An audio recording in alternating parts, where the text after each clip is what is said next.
Chapter 4. Sam, Sloane, and Ezra rode their horses into the public corral and silently dismounted. They turned back towards the big gate, the lanky redhead's jaws working rhythmically while Sloane hummed melodically to himself. "Where now?" Ezra rumbled, as they paused outside to look about. Sam shrugged. "We'll see if Pat's in town again today. Ain't sprouted his bronc nowheres, though." It was early afternoon of the day following their adventures in town. The main street of Dutch Springs lay hot and dozing under the spring sun. Not even a drying puddle of adobe mud remained after the storm. The two had little to hold them at home just now, having sold off the bulk of their stock at an advantageous price the preceding fall. But even had things been otherwise, they could scarcely have been persuaded to keep their fingers out of an interesting situation. Both would have been mortally offended at being called the most industrious pairs of busybodies in Powder County.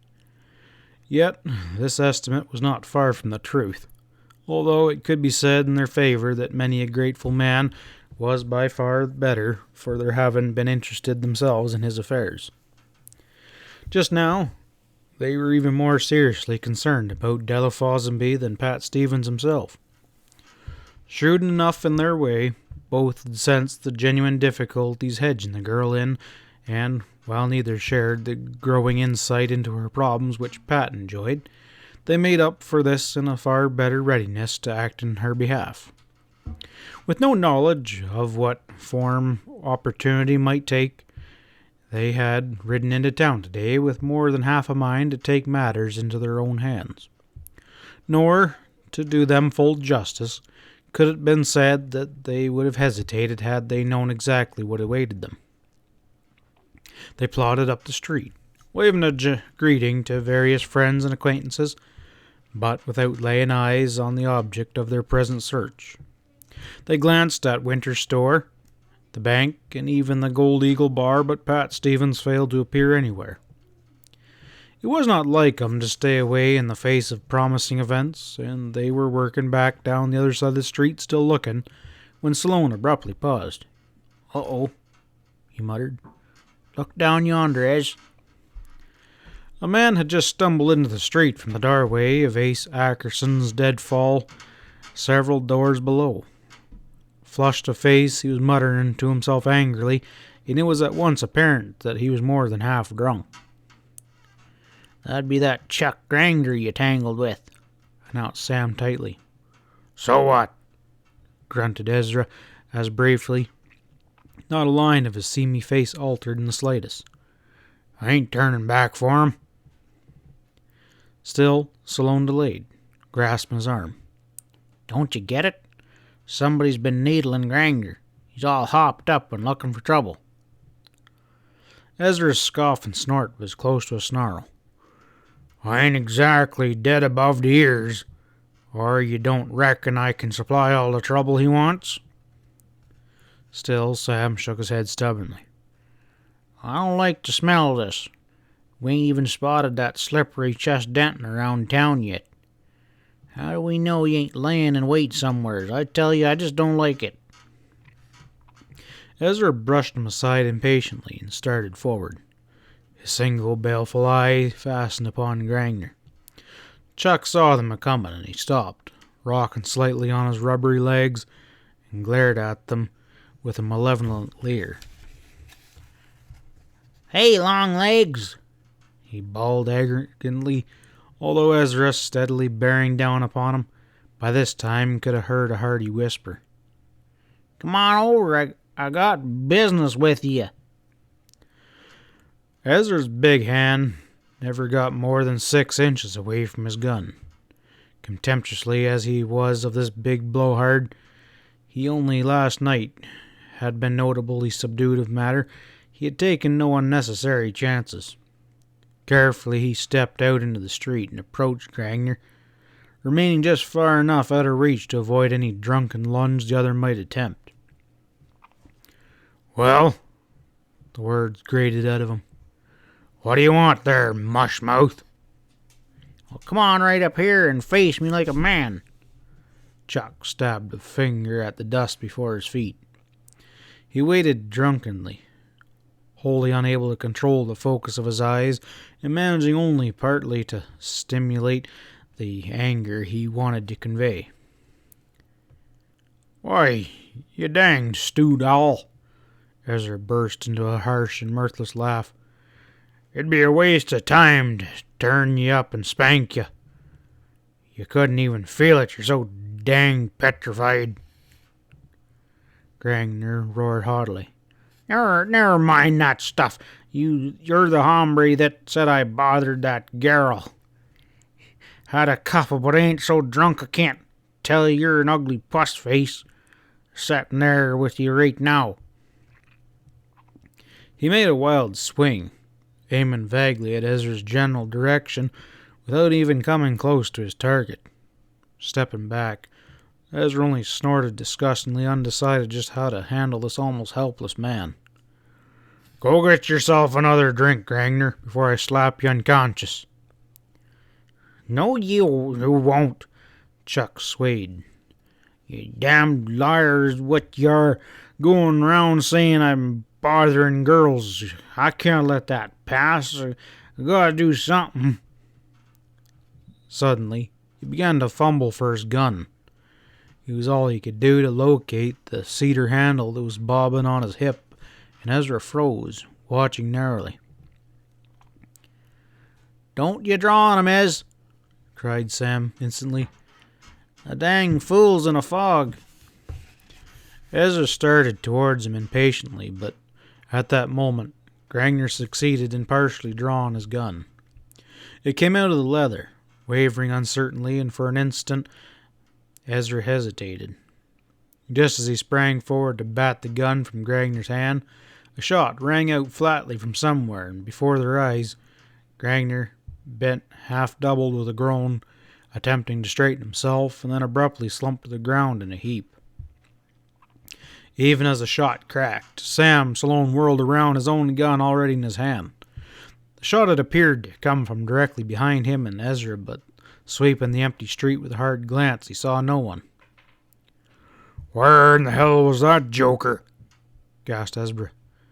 He shot Granner like a sitting duck. Sam's glance was fixed.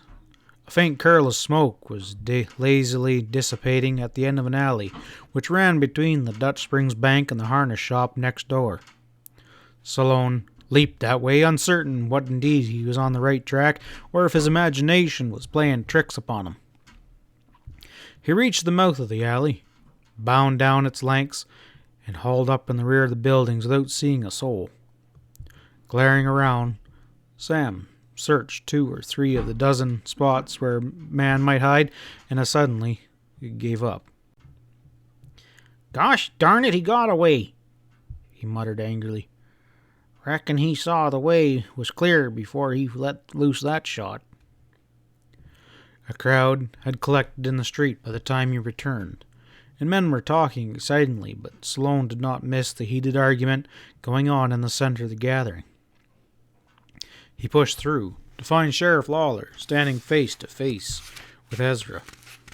The lawman was shaking his head determinedly, holding out a commanding hand.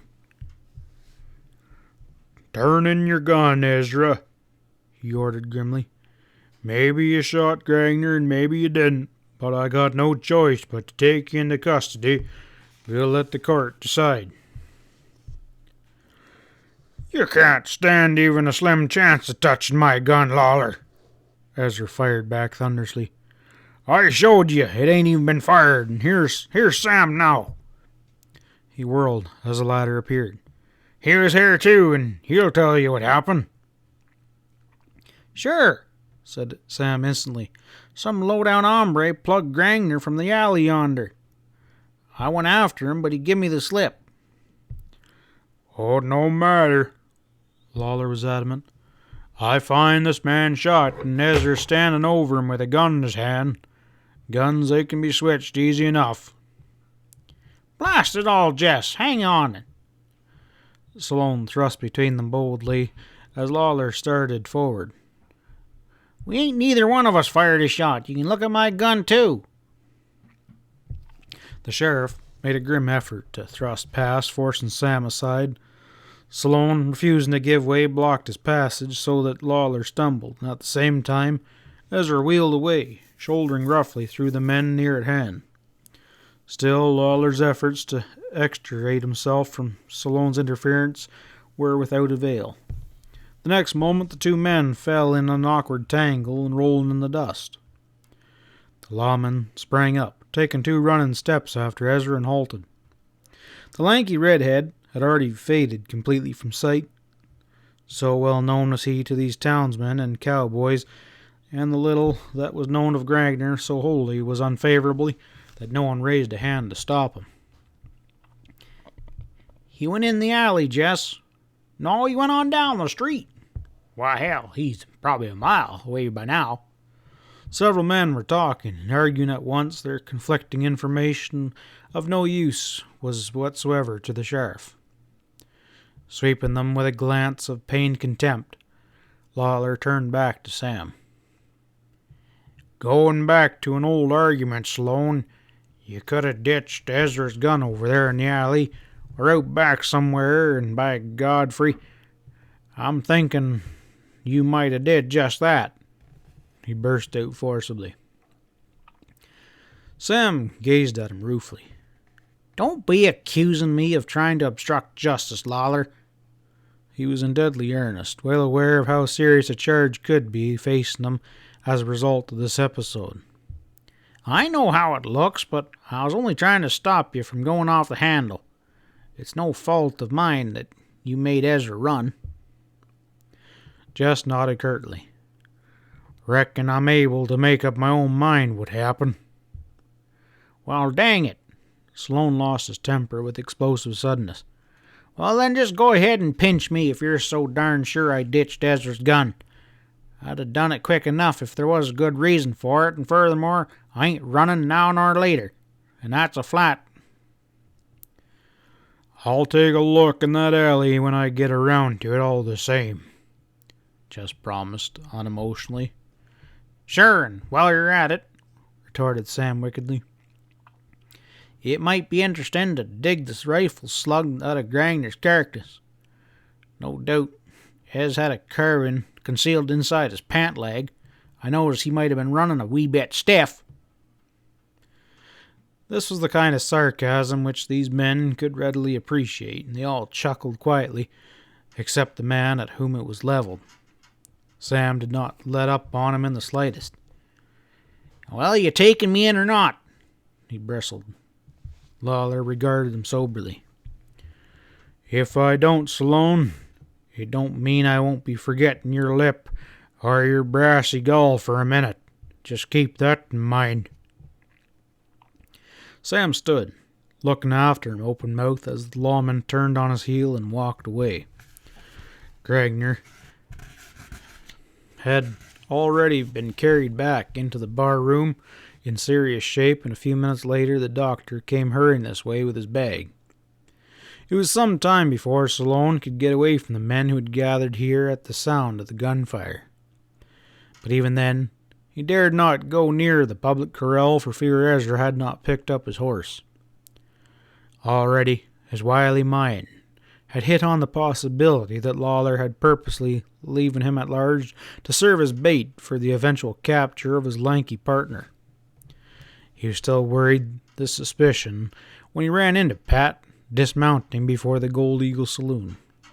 Relief washed over his homely features at the sight of the younger man. "Where you been, Stevens?" he exclaimed. "Home, where you two ought to be," Pat grunted. "What's biting you now, Sam, and where's Ezra?" Sloan's bubbling words tumbled over themselves as he related the events of the past hour or so. Pat listened to it all and moved, and a curt query or two at the end quickly extracted all the information which Sam had to impart. "What about Granner? Is he in a bad way?" Pat asked finally. "He's got a slug in his groin. He won't die. You reckon Ez was crazy to run?" Pat was in no hurry to decide. Is Chess Denton still in town? Sam gestured across the street, where the cattle buyer could be seen seated on the hotel porch. Sloane stared at him, now with knitted eyebrows. Good golly, he breathed with an air of sudden discomfort. He was sticking up for Chuck Granner last night. Funny I never thought of him till just now. You reckon he's got anything to do with it? No use puzzling over that, Pat spoke tersely. I'll just step over and ask him. Sure, we'll both, began Sam, starting forward. Pat stopped him with an outstretched hand. No, Sam, just leave this to me, would you? Sloane nodded, with a puzzled scowl.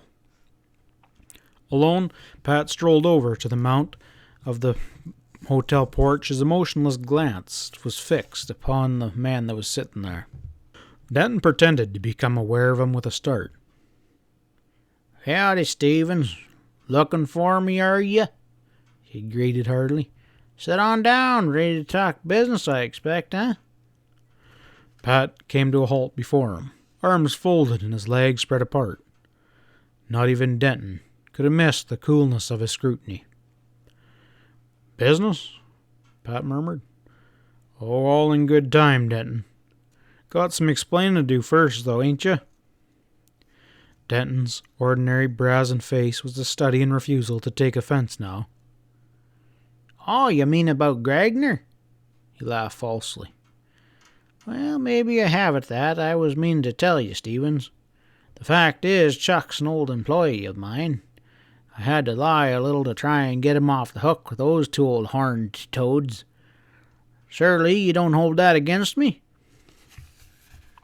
His chuckle came easier as he got into his stride. It would have been difficult to match his candidly indulgent manner.